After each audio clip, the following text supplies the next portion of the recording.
students, we are studying the third chapter of Math 2, triangles. In the last video, we have studied remote interior angle theorem and exterior angle theorem. आणि आपण मागच्या प्रकरणामध्ये sum of measures of all angles of the triangle is 180 degree हा सुद्धा theorem पाहिलेला होता. तर remote interior angle theorem, exterior angle theorem आणि sum of measures of angles of the triangle is 180 degree असं सांगणारा angles of the triangle theorem, ह्या तीनही थेरमचा उपयोग करून आपल्याला प्रॅक्टिस सेट 3.1 सोडवता येतो. मी तुम्हाला मागच्याच व्हिडिओमध्ये प्रॅक्टिस सेट 3.1 सोडवायला सांगितला होता. तो सोडवत असताना जर काही अडचणी जाणवल्या असतील तर तुम्हाला त्या अडचणी या व्हिडिओ मधून समजून घ्यायच्या आहेत. तर आपण त्या प्रॅक्टिस सेट 3.1 मधला पहिला क्वेश्चन जो आहे तो पाहू. पण काय म्हटलेलं आहे, इन फिगर म्हणजे आकृती तुम्हाला दिलेली आहे. Angle ACD is an exterior angle of triangle ABC. हा जो तुम्हाला ट्रायंगल ABC दिसतोय, या ट्रायंगल ABC चा अँगल ACD हा एक्सटेरियर अँगल आहे हे दिलेला आहे. Angle D is equal to 40 degree, हा जो अँगल B आहे हा 40 डिग्रीज आहे. Angle A is equal to 70 degree, angle A चा माप 70 डिग्री दिलेला आहे. Find the measure of angle ACD. तर अँगल ACD चं माप तुम्हाला काढून दाखवायचं आहे. तर आपण रिमोट इंटेरियर अँगल थेरम शिकलेलो आहोत. रिमोट इंटेरियर अँगल थेरम आपल्याला असं सांगतो की एक्सटेरियर अँगलचं माप इज इक्वल टू म्हणजे measure of exterior angle is equal to sum of measures of remote interior angles. मग एक्सटेरियर अँगलचं माप हे त्या एक्सटेरियर अँगलचे रिमोट इंटेरियर अँगलच्या मापाच्या बेरजे एवढं असतं हे आपल्याला रिमोट इंटेरियर अँगल थेरम सांगत होता. मग तोच थेरम आपल्याला अप्लाय करायचा आहे आणि हे एक्झाम्पल सोडवायचं आहे. मग आपण सोडवत असताना काय म्हणू, आपल्याला माहिती आहे की in triangle ABC angle ACD is an exterior angle. म्हणजे ट्रायंगल ABC चा एक्सटेरियर अँगल ACD आहे हे आपल्याला ऑलरेडी दिलेलं आहे. बरोबर, हे दिलेलं आहे. अँगल ACD हा एक्सटेरियर अँगल आहे हे आपल्याला दिलेलं आहे, म्हणून आपण remote interior angle theorem apply करू शकतो. कसा अप्लाय करता येईल तो आपल्याला, अँगल ACD म्हणजे exterior angle ACD is equal to sum of measures of its remote interior angles is equal to angle A plus angle B असं आपल्याला बोलू शकतो.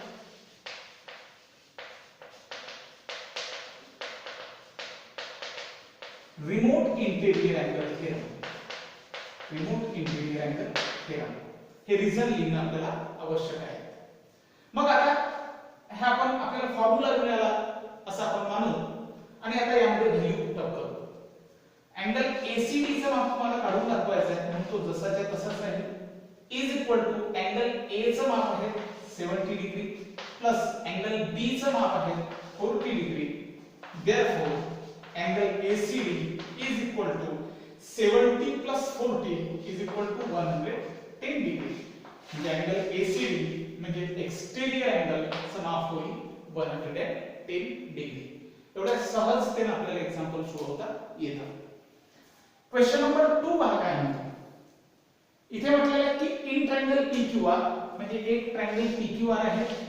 फिगर आपल्याला दिलेली नाहीये, अशा वेळी आपण फिगर काढायची. In triangle PQR angle P is equal to 70 degree, angle Q is equal to 65 degree, then find angle R.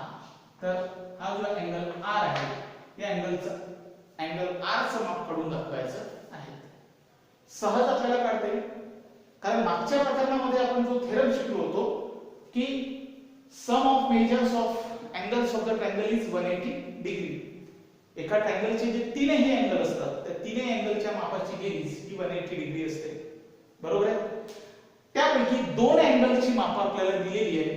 तिसऱ्या अँगलचं माप आपल्याला सहज काढता येईल. मग आपण सोडवत असताना काय म्हणू in triangle PQR triangle PQR मध्ये angle P plus angle Q plus angle R is equal to 180 degree. बरोबर आहे. असा आपल्याला कोणता थेरम म्हणतो. त्या थेरमचं नाव आहे एंगल्स ऑफ अ ट्रायंगल. एकाच ट्रायंगलचे जे एंगल्स आहेत त्या तीनही अँगलच्या मापाची बेरीज ही 180 डिग्री असते असं तो थेरम आपल्याला सांगतो.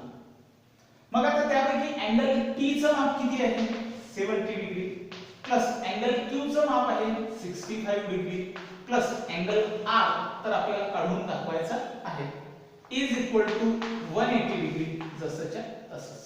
म्हणजे फक्त आपण अँगल P आणि अँगल Q चं जे मेजरमेंट आहे ते सबस्टिट्यूट केलेले आहे. मग आता सोडवू आपण 70 प्लस 65 त्या दोघांची बेरीज आपल्याला करता येईल 0 plus 5 5 6 plus 7 6 plus 7 30 135 degree plus angle R जसाच्या तसा इज इक्वल टू 180 डिग्री सुद्धा जसाच्या तसाच. मग आता angle R is equal to 180 degree plus 135 degree हे त्या बाजूला गेल्यानंतर काय होईल मायनस 135 डिग्री.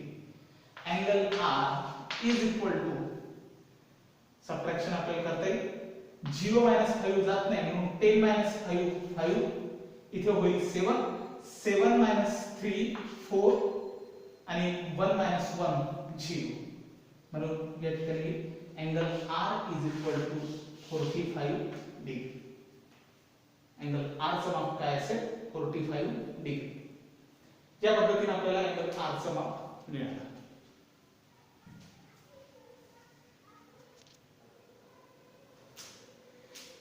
थर्ड एक्झाम्पल याच प्रॅक्टिस सेट मधलं म्हटलेलं आहे की the measures of angles of a triangle are x degree x minus 20 degree x minus 40 degree.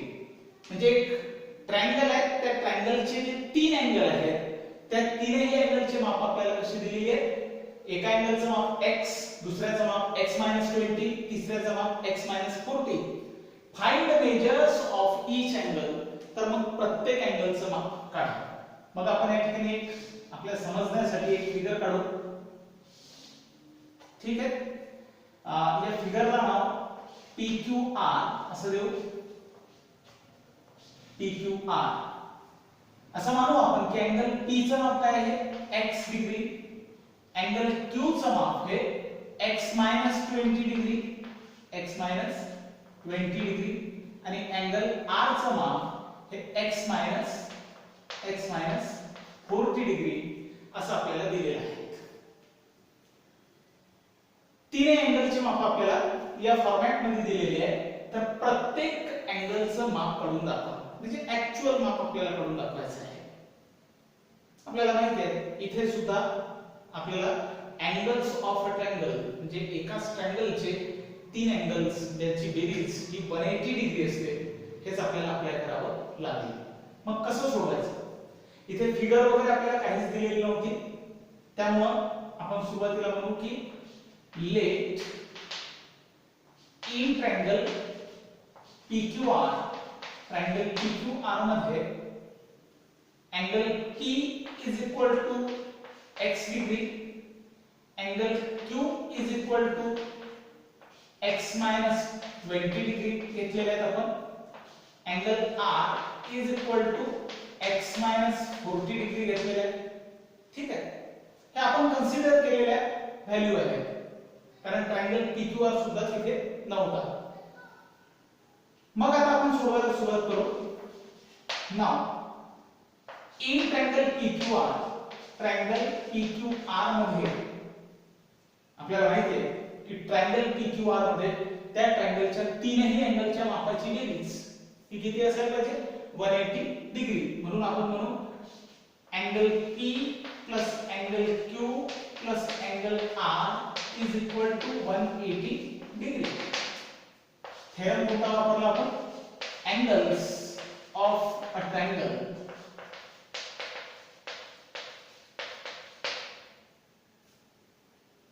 मग आता अँगल P चं माप किती आहे? x प्लस अँगल Q चं माप x minus 20 plus angle R चं माप x मायनस 40. तिन्हीचे व्हॅल्यू आपण पुटअप केले इज इक्वल टू 180.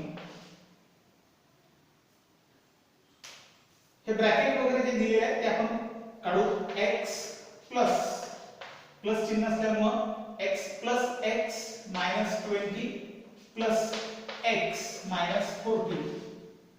ब्रॅकेटचा काहीही चिन्हांवरती परिणाम होत नाही इज इक्वल टू 180. मग आता यामधल्या लाईक टर्म्स शोधा. x plus x plus x याची बेरीज होईल. x plus x plus x किती होईल? 3x. दुसऱ्या लाईक टर्मची पेअर आहे -20 आणि -40. -20 -40 काय होईल? -60 इज इक्वल टू 180 डिग्री जसंच्या तसेच. 5x इज इक्वल टू 180 -60 त्या बाजूला नेलं तर काय होईल? +60. 3x is equal to 180 + 60 240. x is equal to 240 upon 3. x is equal to आपल्याला मिळेल 3 8 24 म्हणजे x ची व्हॅल्यू आपल्याला मिळेल 80. x ची व्हॅल्यू आपल्याला 80 मिळाली. आता x ची व्हॅल्यू 80 मिळाली, मात्र आपल्याला काय म्हटलेलं आहे? Find the measure of each angle. तर आपण म्हणू therefore angle P is equal to काय आहे? x. Angle P is equal to x is equal to x degree is equal to 80 degree. Angle Q is equal to x minus 20 degree. म्हणजे काय होईल? x ची value 80 आहे. 80 minus 20 is equal to 60 degree. Angle R is equal to x minus 40 degree is equal to 80 minus 40 is equal to 40 degree. या पद्धतीने आपल्याला ट्रायंगलचे तीनही angle मिळाले 80 डिग्री, 60 डिग्री, 40 डिग्री. ठीक आहे. मग आपण असं लिहू शकतो की therefore measures of three angles of the triangles are 80 degree, 60 degree and 40 degree. या पद्धतीने सहज आपल्याला हे एक्झाम्पल सोडवता आलं. असंच क्वेश्चन नंबर 4 पहा काय म्हणतो. हा एक क्वेश्चन अत्यंत सोपा आहे, जरी ते आपल्याला मोठं असं वर्ड प्रॉब्लेम वाटत असलं तरी. काय म्हटलेलं आहे? The measure of one of the angle of a triangle is twice the measure of its smallest angle. मी इथे सुद्धा एक ट्रायंगल आहे.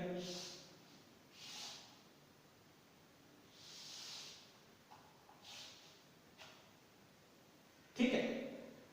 या ट्रायंगलला आपण नाव देऊ x y z असं नाव. काय म्हटलंय? Major of one of the angle of triangle is twice the measure of its smallest angle. म्हणजे ट्रायंगलला 3 अँगल आहेत, त्यापैकी स्मॉलेस्ट अँगल आपण ट्रायंगलचं नाव जरा बदलून घेऊ. यासाठी बदलू कारण यामध्ये ट्रायंगलचं नाव XYZ जर घेतलं तर आपल्याला व्हेरिएबल घेत असताना x घेताना अडचण येईल, त्यामुळे आपण या ट्रायंगलचं नाव ट्रायंगल ABC घेऊ. ठीक आहे, म्हणजे कन्फ्युजन होणार नाही. ट्रायंगल ABC आहे. ट्रायंगल ABC मध्ये काय म्हटलेलं आहे की major of one of the angle of triangle is twice the measure of its smallest angle. म्हणजे जो स्मॉलेस्ट अँगल आहे, आपण मानू अँगल A ला स्मॉलेस्ट अँगल. ठीक आहे, तर हा जर स्मॉलेस्ट अँगल आहे तर एका अँगलचं माप हे त्या स्मॉलेस्ट अँगल पेक्षा डबल आहे. म्हणते ट्वाइस म्हणजे दुप्पट आहे. म्हणजे या अँगलचं माप जर x असेल, स्मॉलेस्ट अँगलचं माप, तर या अँगल त्याच्यापेक्षा ट्वाइस आहे, म्हणजे दुप्पट आहे. या अँगलचं माप काय असेल? Twice x. पुढे काय म्हटलेलं आहे? And the measure of other is thrice the measure of smallest angle. अजून एक अँगल उरलेला आहे, तो अँगल छोट्या अँगल पेक्षा थ्राइस आहे, म्हणजे तिप्पट आहे. आले की नाही लक्षात?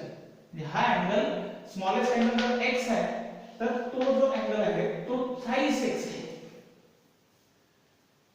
Find the measure of three angles. तर मग ह्या तिन्ही अँगलचे माप काढून दाखवा. सहज काढता येईल जर आपल्याला हे एक्झाम्पल सोडवता येतं, तर हे एक्झाम्पल सहज सोडवता येईल. म्हणून आपण काय म्हणू, आपल्या इथे फिगर वगैरे काहीच नव्हती, म्हणून आपण पुन्हा म्हणू let in triangle ABC. Triangle ABC मध्ये अँगल A जो स्मॉलेस्ट अँगल आहे, अँगल A हा स्मॉलेस्ट अँगल, जर आपण x डिग्री मानला, angle B twice x, angle C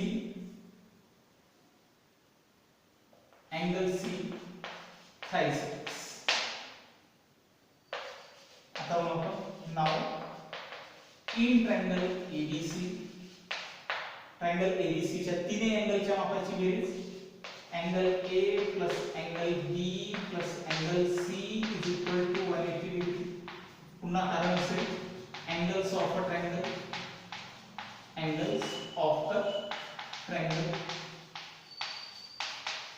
त्यानंतर put up the value angle A is equal to x, angle B is equal to twice x, angle C is equal to thrice x is equal to 180. x plus twice x plus thrice x like terms है. x plus twice x thrice x, thrice x plus thrice x 6x is equal to 180. x is equal to 180 upon 6. x is equal to 6 x sin 3 18 म्हणजे x ची value 30. बरोबर. x ची value आपल्याला 30 मिळाली. त्याच्या आधारावर आपण असं म्हणू शकतो अँगल A जो स्मॉलेस्ट अँगल आहे, angle A is equal to 30, angle A is equal to x degree is equal to 30, angle B is equal to twice x degree is equal to 2 into 30 is equal to 60 degree, angle C is equal to thrice x degree is equal to 3 into 30 degree is equal to 90 degree. तर मग ते angle कोणते असतील? Find the measure of three angles. Smallest angle हा 30 डिग्रीचा असेल, त्याच्यापेक्षा double असलेला अँगल 60 डिग्रीचा असेल, आणि स्मॉलेस्ट पेक्षा ट्रिपल असलेला जो अँगल आहे तो 90 डिग्री असेल. प्रत्येक अँगलचं माप आपल्याला किती मिळालं? 30, 60, 90 डिग्री. इथे आपण म्हणून की therefore 30 degree, 60 degree and 90 degree are measures of angles of a triangle. असं आपण म्हणू शकतो.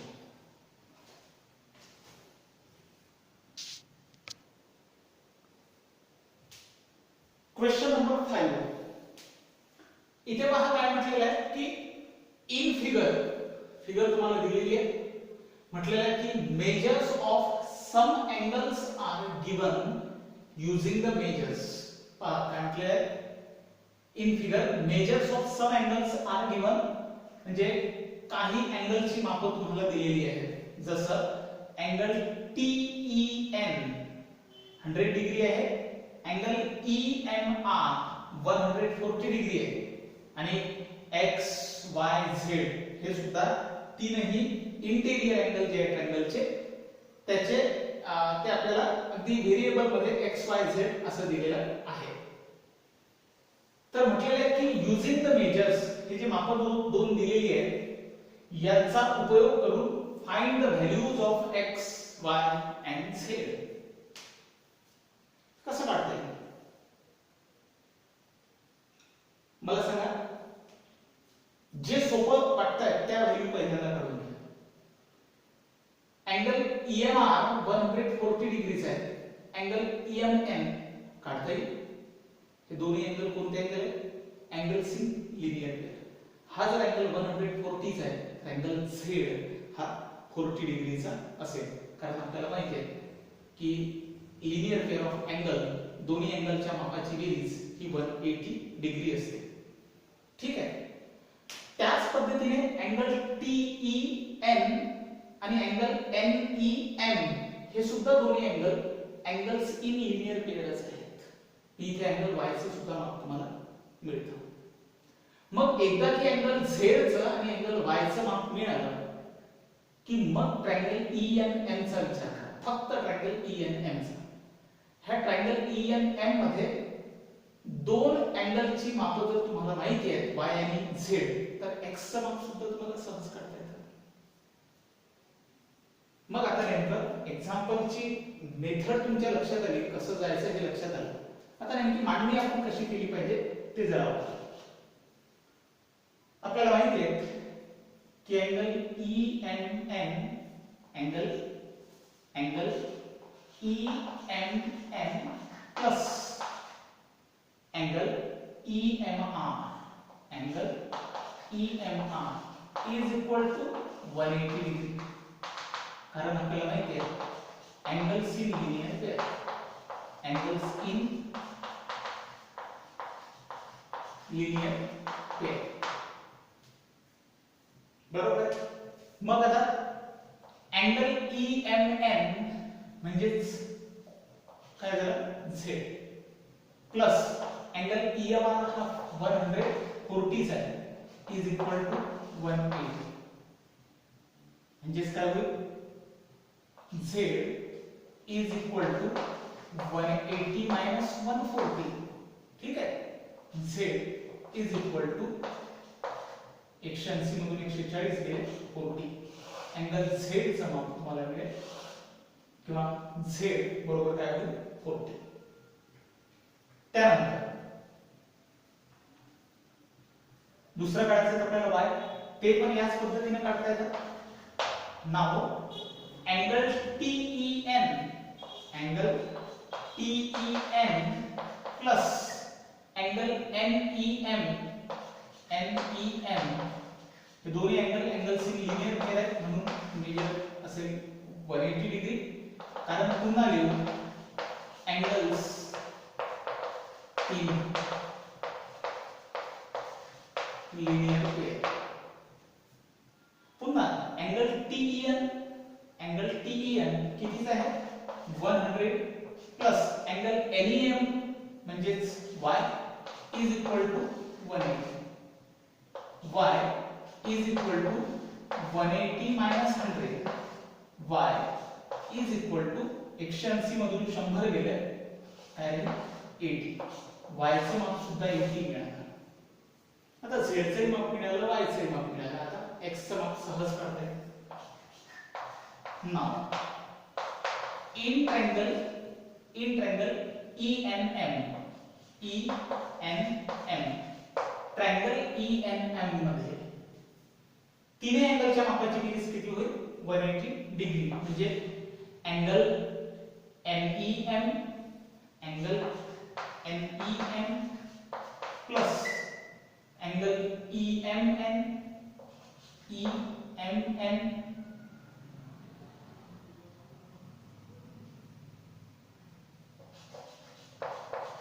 Plus angle ENM N M is equal to काय होईल 180 डिग्री. कारण आपल्याला माहिती आहे अँगल्स ऑफ अ ट्रायंगल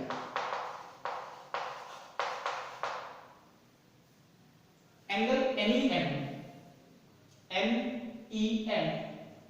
काय होतो y plus angle EMN z plus angle ENM म्हणजे काय होईल x इज इक्वल टू 180. आता अँगल y चं माप आपल्याला माहिती आहे 80 प्लस z चं माप माहिती आहे 40 प्लस x काढून दाखवायचं आहे इज इक्वल टू 180. 80 प्लस 20 काय होतं 120 plus x is equal to 180 as it is. x is equal to 180 minus 120. x is equal to 60. x ची व्हॅल्यू तुम्हाला मिळेल 60. या पद्धतीने x y आणि z तीनच्या व्हॅल्यू विचारल्या होत्या जे आपल्याला मिळाले. म्हणजे आपण दोनदा अँगल्स इन लिनियर पेअर वापरला आणि एकदा angles of triangle he property आपण वापरली. आता हे एक्झाम्पल पहा. हे एक्झाम्पल अत्यंत सोपं आहे, जरी फिगर पाहायला थोडी किचकट वाटत असली तरी. काय म्हटलेलं आहे इन फिगर आकृतीमध्ये line AB parallel to line DE म्हणजे AB आणि DE ह्या दोन्ही लाईन पॅरलल आहेत हे स्पष्टपणे दिलेले आहे. ठीक आहे. Find the measures of angle DRE. Angle DRE चं माप काढून दाखवा आणि अँगल ARE चं सुद्धा माप काढून दाखवा. सहज काढता येईल कारण DRE आणि ARE हे अँगल्स इन लिनियर पेअर आहेत. एकाही अँगलचं माप मिळालं तर आपल्याला दुसऱ्या अँगलचं माप सहज मिळतं. Using the given measures of some angles तर आपल्याला अँगल ARE आणि DRE चं माप काढायचं आहे, ज्यामध्ये अँगल BAR 70 डिग्री आहे आणि अँगल E हा 40 डिग्री आहे. कसं सोडू शकतो? एक गोष्ट लक्षात घ्या, ह्या दोन लाईन पॅरलल आहे. ह्या जर दोन लाईन पॅरलल आहे तर हा काय झाला ट्रान्सव्हर्स. पण ह्या दोन लाईन पॅरलल आहे, हा ट्रान्सव्हर्सल आहे. त्यामुळं इथे तयार होणारे दोनही अल्टरनेट अँगल्स काय असतील कॉन्ग्रुएंट असतील. इथे आपण अल्टरनेट अँगल थेरम अप्लाय करू शकतो. मग एका अँगलचं माप 70 तर दुसऱ्या अँगलचं माप काय मिळेल आपल्याला अँगल D चं माप सुद्धा काय मिळेल 70. आणि जर अँगल D चं माप 70 मिळालं, अँगल E चं माप 40 आहे तर आपल्याला अँगल DRE चं मध्ये अँगल DRE चं माप सहज काढता येईल कारण एकाच अँगलचे ते तीन अँगल आहेत. हो सोडवत असताना आपण angle A using one letter नाव घेतलं तरी चालतं is equal to angle D. कारण आहे अल्टरनेट अँगल्स आणि हे अल्टरनेट अँगल्स कॉन्ग्रुएंट का आहेत म्हणजे इक्वल काय आहे त्यांची माप तर आपल्याला माहिती आहे की BA parallel to DE and AD is a transverse. या दोन लाईन पॅरलल आहेत, AD ट्रान्सव्हर्सल आहे म्हणून अल्टरनेट अँगल इक्वल आहेत. मग आता अँगल A चं माप आपल्याला माहिती आहे 70 आहे 70 डिग्री. तर अँगल D चं माप सुद्धा आपल्याला काय आहे 70 डिग्री. अँगल A च्या जागेवरती ही व्हॅल्यू आपण टाकली त्यामुळे अँगल D चं माप 70 डिग्री मिळालं. त्यानंतर नाव आता विचार करू आपण फक्त इन ट्रायंगल DRE चा. ट्रायंगल DRE चा विचार करू ना. ट्रायंगल DRE मध्ये पहा angle D plus angle E plus angle DRE is equal to काय 180 डिग्री. कारण त्या ट्रायंगलचे तीनही अँगल आहेत, इंटेरियर अँगल आहेत, तीनही इंटेरियर अँगलच्या मापाची बेरीज 180 डिग्री होईल. कारण आहे angles in a triangle, angles of a triangle, angles of a triangle. त्यानंतर now let's put up the value. Angle D is equal to 70. ठीक है, angle E is equal to 40 plus angle DI we have to find out it is equal to 180. 70 plus 40 110 plus angle DI is equal to 180. Angle DI is equal to 180 minus 110. Angle DI is equal to 0 minus 0 0, 8 minus 1 7 आणि 1 minus 1 0. म्हणजेच angle DI चं माप आपल्याला मिळालं 70 degree. मग आता angle DI चं माप 70 डिग्री मिळालं. आता अँगल ARE चं माप सहज काढता येईल. अँगल ARE चं माप काढत असताना आपल्याला रिमोट इंटेरियर अँगलची माप माहिती आहे, त्यामुळे अँगल ARE चं माप तसंही काढता येतं, किंवा आपल्याला DRE चं माप माहिती असल्यामुळे अँगल्स इन लिनियर पेअर वापरून आपण अँगल ARE चं माप काढू शकतो. म्हणजे आपण या ठिकाणी दोनपैकी काही एक वापरतो. आपण असं म्हणू angle ARE is exterior angle of triangle DRE. Triangle DRE चा अँगल ARE हा एक्सटेरियर अँगल आहे. त्यामुळे आपण इथे remote interior angle theorem apply करू. कसं होईल? Angle ARE is equal to angle D plus angle E. काय अप्लाय केलं आपण? Remote interior angle theorem. Remote interior angle theorem. मग आता angle ARE is equal to angle D आपल्याला 70 degree माहिती आहे, प्लस अँगल E 40 डिग्री आहे. त्यामुळे angle ARE is equal to 110 degree. या पद्धतीने आपल्याला दोन्ही अँगलची माप काढता